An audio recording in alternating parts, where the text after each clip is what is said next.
मुरलीधर मोहोळ यांच्या विरोधात जैन बांधव भडकले। जैन बोर्डिंग परिसरात जोरदार घोषणाबाजी, जमीन व्यवहार रद्द करण्याची मागणी।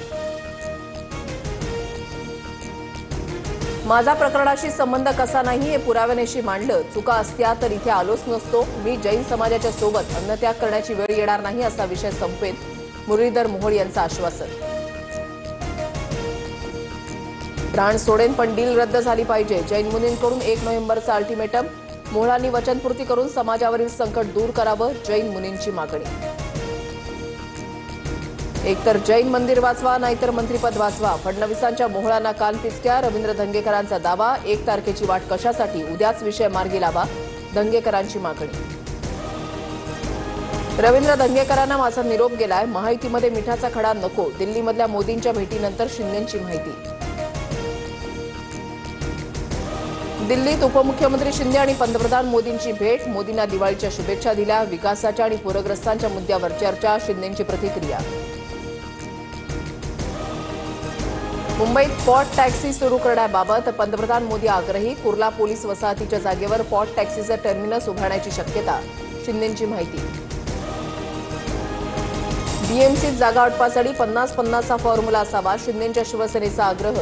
मुंबई, नाशिक, पुणे, पालघर, कल्याण, नवी मुंबईत महायुती व्हावी, शिवसेनेची इच्छा, सूत्रांची माहिती। मुंबई महापालिकेसाठी भाजपकडून 150+ टार्गेट, मुंबई पालिकेमध्ये वर्चस्व प्रस्थापित करण्यासाठी भाजपकडून आखणी। सिंधुदुर्ग जिल्हा परिषदेमध्ये भाजपच्या विचारांचे सदस्य निवडून द्या, भाजपमध्ये प्रवेश केल्यास निधी मिळेल, अन्यथा विकासाचे दरवाजे बंद होतील, मंत्री नितेश राणेंची धमकी। गोपीनाथ मुंडेंचे वारस महाराष्ट्राच्या कानाकोपऱ्यात, गोपीनाथ मुंडेंचे खरे वारसदार कोण, या वादावर पंकजा मुंडेंची प्रतिक्रिया। मुंडे बंधू भगिनींची गोपीनाथ मुंडेंचे वारसदार होण्याची लायकी नाही, दोघेही निव्वळ खंडणीखोर, सारंगी महाजनांचा निशाणा। मुख्यमंत्री देवेंद्र फडणवीसांचा उद्या फलटण दौरा, फलटण शहर आणि ग्रामीण पोलीस ठाण्याच्या नूतन इमारतींचं उद्घाटन, यशवंतराव चव्हाण हायस्कूलमध्ये सभा होणार।